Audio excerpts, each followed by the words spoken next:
Hi hello welcome to our channel. నేను మీ సిరి. ఈరోజు మనం చెప్పుకోబోయే కథ ఇష్టమైన సకుడ పార్ట్ 171. కథలోకి వెళ్ళే ముందు లైక్ చేయడం మర్చిపోకండి ఫ్రెండ్స్ ప్లీజ్. మేఘనకి అర్థమైంది ఆ రోజు ఆమె ఇచ్చిన పాలు వేద తాగలేదని. ఊరికే కళ్ళు మూసుకుని వేద అలికిడి రాగానే కళ్ళు తెరిచి చూశాడు. గగన్ని చూడగానే మళ్ళీ ఏడుపొచ్చింది వేదకి. ఆమె బలవంతంగా కన్నీళ్ళు ఆపుకుంది. ఆమెను చూసి అతను పైకి లేచాడు. ఆమె భుజం చుట్టూ చెయ్యేసి ఏడవకు, ఏం అవ్వదు, అవ్వనివ్వను. అతని స్వరంలో ఒక స్థిరత్వం వచ్చింది. అసలు ఎవరా అమ్మాయి? మనం ఒకసారి కలిసి మాట్లాడదాం గగన్. వేద తల ఎత్తి అతని వైపు చూస్తూ అడిగింది. తన్ని కలవడానికి ఛాన్స్ రావట్లేదు వేద. అతడు అసహనంగా చెప్పాడు. అసలు ఏం జరిగిందో క్లియర్గా చెప్పు నాకు.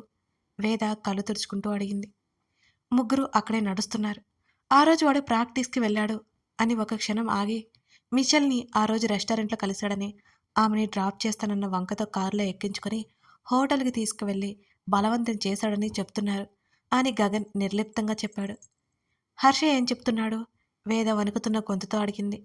అతనికి తెలియకుండా ఏదైనా పొరపాటు జరిగిందా? ఆమెకి భయంగా ఉంది హర్ష గురించి. ఆ రోజు వాడు హోటల్కి వెళ్ళాడు, కానీ ఎవరినో ఫ్రెండ్ని కలవడానికి వెళ్ళాడు. ఆ ఫ్రెండు రాలేదు. ఆ అమ్మాయి అప్పుడే తెలుసా అతనికి? లేదు, ఎప్పటినుంచో తెలుసు.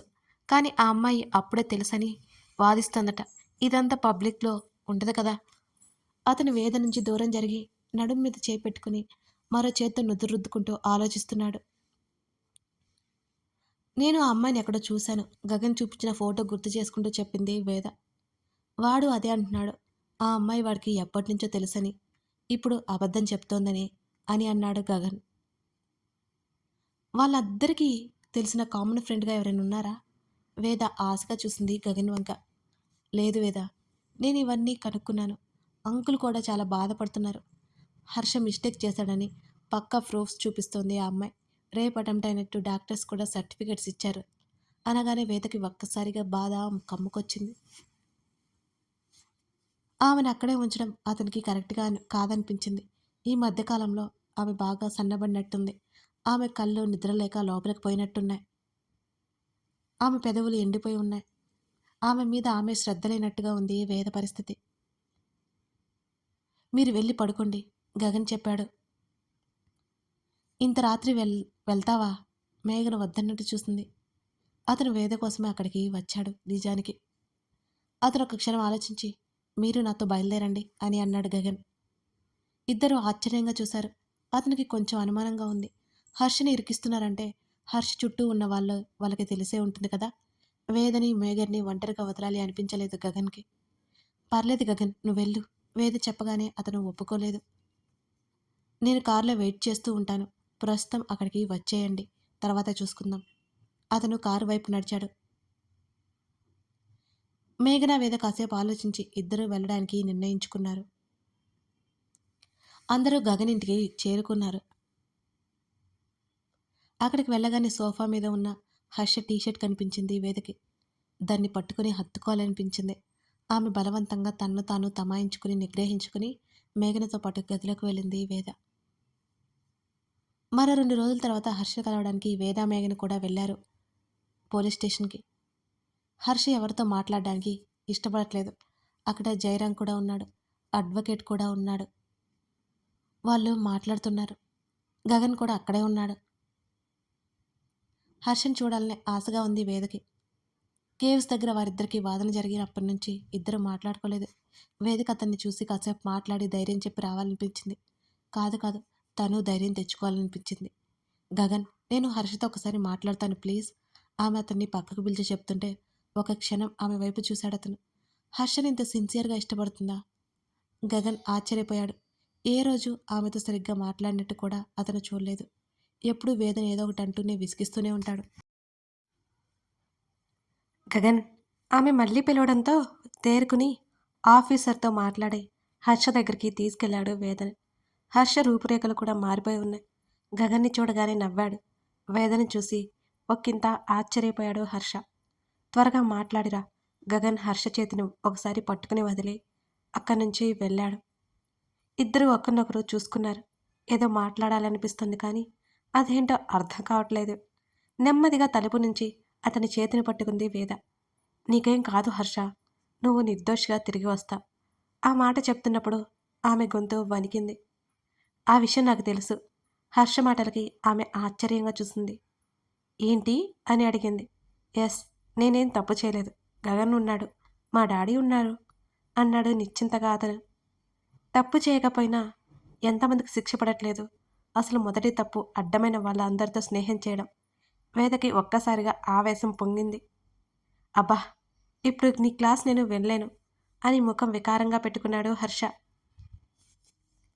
నా మాటలు ఎప్పుడూ నీకు రుచించవు కానీ తింటున్నావా అసలు అని అతన్నే చూస్తూ అడిగింది వేద. శుభ్రంగా తింటున్నా.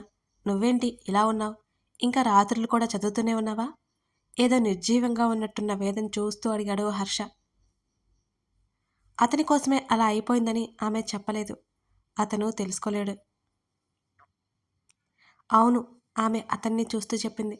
అతను చాలా మామూలుగా ఉన్నాడు. భయపడట్లేదు. వేదకి ధైర్యం వచ్చినట్లయింది అతన్ని చూడగానే. నిజం చెప్పు హర్ష, నువ్వేమైనా తాగి ఇది చేయలేదు కదా? అతని వైపు అనుమానంగా చూస్తూ అడిగింది వేద. అతను కళ్ళు చిన్నవి చేసి చూశాడు ఆమె వంక. నువ్వు అనవసరంగా నన్ను రెచ్చగొడుతున్నావు. ఎలా కనిపిస్తున్నాను నీకు? నేను అమ్మాయిలతో సరదాగా మాట్లాడతాను, అంతకుమించి టచ్ కూడా చేయను అంటూ కోపంగా అన్నాడు హర్ష. ఆ మాటకి వేద చంపేసేలా చూసింది అతన్ని. ఆ చూపులకి కాస్త తడబడ్డాడు. అంటే నీ విషయంలో ఏదో అలా. ఆమె చూపులకి మాటలు అక్కడే ఆపేశాడు హర్ష. రాక్షసి ఎలా చూస్తుందో అనుకుంటూ వెంటనే చూపు తిప్పుకున్నాడు హర్ష. వేద ఆ టాపిక్ తీసుకురాలేదు. ఆ అమ్మాయి నీకు ఎప్పటి నుంచి తెలుసు అని అడిగింది. అదే సమయంలో మేఘన కూడా అక్కడికొచ్చి అతనితో మాట్లాడడానికి వచ్చింది. వేద అడిగిన దానికి సమాధానం చెప్పకుండా మేఘనతో మాట్లాడాడు హర్ష. వేదకి ఒళ్ళు మండింది. నిన్నే అడుగుతున్నాను, చెప్పు, ఆ అమ్మాయి ఎప్పటి నుంచి తెలుసు? అతని చేతి మీద కొట్టింది వేద. ఇప్పుడు కాదు, 4 ఏళ్ల నుంచి తెలుసు. హర్ష చెప్పిన సమాధానానికి వేద నివ్వెరబోయింది. నిజంగానా? మేఘన కూడా ఆశ్చర్యంగా అడిగింది. అవును, 4 ఏళ్ల క్రిందట తెలుసు. మీరు తను ఒకేసారి నాకు తెలుసు. ఆ తర్వాత మళ్ళీ రీసెంట్గానే చూశాను. మధ్యలో 4 ఏళ్ళు ఏటో మిస్ అయిపోయింది. హర్ష చెప్పిన మాటలకు ఇద్దరు ముఖముఖాలు చూసుకుని, ఈ విషయం గగన్కి చెప్పావా? లాయర్ గారితో మేఘన వెంటనే అడిగింది. చెప్పానన్నట్టు తల ఊపాడు హర్ష. మరి ఒక ఫోటో కూడా తీసుకోలేదా? వేద అడుగుతుంటే లేదన్నట్టు తల ఊపాడు. ఫ్లడ్ చేయడానికి ముందుంటావు అనబోయి చివరి క్షణంలో తమాయించుకుంది వేద. అతను ఇప్పుడు చాలా మామూలుగా ఉన్నాడు. కానీ అతని పరిస్థితి ఏంటో తెలిసి కూడా తను నోరు జారకూడదు అనుకుంది వేద. ఆ అమ్మాయితో ఏదో మామూలు పరిచయమే. నేను ఎక్కువ స్పోర్ట్స్కి వెళ్తుండేవాడిని. ఆ పక్కనే ఉన్న రెస్టారెంట్కి వస్తూ ఉండేది. తనే వచ్చి మొదట మాట్లాడింది. ఆ తర్వాత ఫ్రెండ్ అయింది. హర్ష చెప్తుంటే వేద మళ్ళీ కోపంగా చూసింది అతని వంక. చూసినంత మాత్రాన, కలిసినంత మాత్రాన, మాట్లాడినంత మాత్రాన ఫ్రెండ్ కాదు హర్ష. ఈ విషయం కాస్త గుర్తుపెట్టుకో. వేద సీరియస్గా చూసింది. నిజమే, ఫ్రెండ్ అనే పదానికి చాలా విలువ ఉంది. ఆ పదం చాలా బరువైనది. ఎవరికి పడితే వారికి అంటగట్టకూడదు. ఎవరిని పడితే వారిని అలా పిలవకూడదు. ఉఫ్, వేద మాటలకి నిట్టూర్చాడు. వాళ్ళు అప్పటికే ఎక్కువసేపు మాట్లాడడం వాళ్ళని పంపించేశారు. వేద వెళ్తూ వెళ్తూ అతని చేతిని నొక్కిపట్టి అతని కళ్ళలోకి చూస్తూ నెమ్మదిగా అతని చేతిని వదిలించుకుని వెళ్ళిపోయింది. అప్పటి వరకు చాలా సరదాగా మాట్లాడాడు కానీ వాళ్ళిద్దరూ వెళ్ళిపోగానే హర్ష ముఖం గంభీరంగా మారిపోయింది. డైనింగ్ టేబుల్ ముందు కూర్చుని బుక్ ముందేసుకుని చెంప కింద చేయి పెట్టుకుంది వేద. మేఘ కుకింగ్ కోసం వెజిటేబుల్స్ కట్ చేస్తుంది. ఆ రోజు కుక్ రాలేదు. గగన్ ఉదయం వెళ్ళి ఇంకా రాలేదు. అప్పటికే అతనికి 2 సార్లు ఫోన్ చేసింది మేఘన. అతను లిఫ్ట్ చేయలేదు. అతని గురించి ఆలోచిస్తూ వెజిటేబుల్స్ కట్ చేస్తూ అనుకోకుండా చేతిని కట్ చేసుకుంది మేఘన. అప్పుడే ఇంట్లోకి వస్తున్న గగన్ ఆమె అరుపుకి తల తిప్పి చూశాడు. వేద కూడా ఉలిక్కిపడి చూసింది మేఘన వైపు. వెంటనే మేఘన చేతిని పట్టుకుని గబుక్కున మేఘన చేతివేళ్లను మడిచి పట్టుకుంది వేద. ఏంటి ఇది, చూసుకోవా? వేద కంగారు పడిపోతూ అరిచింది. అప్పటికే ఫస్ట్ ఎయిడ్ బాక్స్ తీసుకొచ్చాడు గగన్. ఆమె గాయాన్ని క్లీన్ చేసి అతను కట్టుకట్టాడు. అతనేం మాట్లాడలేదు. మేఘన అతన్నే చూస్తోంది. అతను చూపించే ఆ చిన్న కేరింగ్ కూడా ఆమెకు చాలా చాలా ఇష్టం. ఇన్ని రోజులు ఒంటరిగా ఉన్న తన లైఫ్ భవిష్యత్తులో చాలా అందంగా ఉండబోతున్నదని మేఘన అభిప్రాయం. అతను గదిలోకి వెళ్ళిపోయాడు.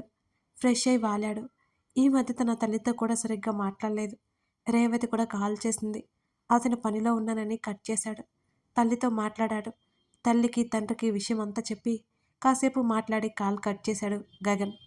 అతనికి ధరణిని చూడాలనిపించింది. చేతికున్న వాచ్ వైపు చూసుకున్నాడు. ఆమె కాలేజీకి వెళ్ళిపోయి ఉంటుందా అనే అనుమానం వచ్చింది.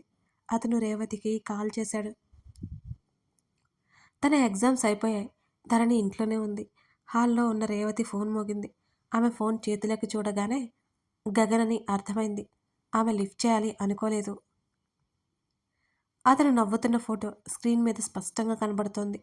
ఆ ఫోటో మీద తడుముతుండగానే కాల్ కట్ అయిపోయింది మళ్ళీ.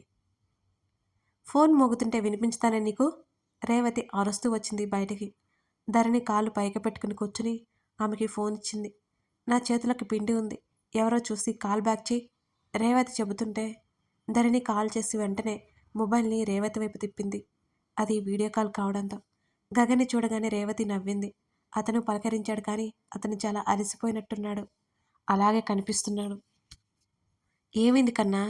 రేవతి అడుగుతుంటే ధరణి అతనికి కనిపించకుండా నెమ్మదిగా తొంగి చూసింది. అతను కుర్చీలో వెనక్కి వాలి కూర్చుని కనిపించాడు. తన తల్లి చెప్పినట్టు అతను ఏదో దిగులుగా కనిపించినట్టు అనిపించాడు ధరణికి. నథింగ్ అత్త, ఇప్పుడే రూమ్కి వచ్చాను, కొంచెం బిజీగా ఉన్నాను అని అన్నాడు గగన్. అక్కడ ఏ అలికిడి లేకపోవడంతో ధరణి వెళ్ళిపోయి ఉంటుందని అతను అనుకున్నాడు. ఆమె పక్కనే ఉన్న సంగతి అతనికి తెలియదు. రేవతి మాట్లాడుతుంటే అతను సమాధానం చెప్తున్నాడు. అబ్బా, ఫోన్ సరిగ్గా పెట్టవే. రేవతి మాటలకి ధరణి గతుక్కుమంది. తల్లి మీద పిచ్చ కోపం వచ్చేసింది కానీ ఏం చేయలేక ఊరుకుంది. ఎవరత్తా? గగన్ ముఖం చిట్లించి అడిగాడు. ఇంకెవరు, ధరణినే అంటూ ఆమె అసలు విషయం చెప్పింది. పక్కనే ఉందన్నమాట అనుకున్నాడు అతను. ఆమెను చూస్తే అప్పటికప్పుడే ఆమె దగ్గరికి వెళ్ళాలనిపిస్తుంది అతనికి. పకోడీ మాడిపోతుంది, నువ్వు మాట్లాడుతూ ఉండు కూతురికి చెప్పి రేవతి అక్కడి నుంచి వెళ్ళిపోయింది. అతనేం మాట్లాడుతుంది, తనేం మాట్లాడుతుంది? ధరణి అదిరిపడింది. తల్లి మీద మళ్ళీ కోపం పొంగుకొచ్చింది. ధరణి ఫోన్ మాట్లాడలేదు. గగన్ చూస్తున్నాడు. మరో నిమిషం గడిచినా ఆమె మాట్లాడకపోవడంతో అతను పిలిచేలోపే కాల్ కట్ చేసి పడేసింది. అతని కళ్ళు చిన్నవైపోయాయి.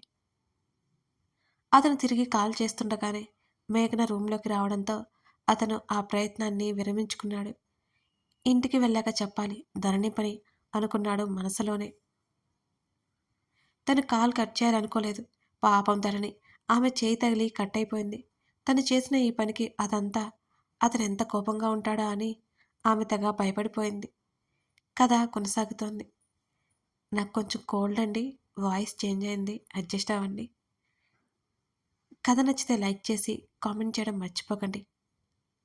మేఘన గగన్ మీద ఆశలు పెంచుకుంటుంది. గగన్ మనసులో మరి ఎవరున్నారో మీకు అర్థమైందా? గెస్ చేస్తే కామెంట్ చేయడం మర్చిపోకండి. Thank you.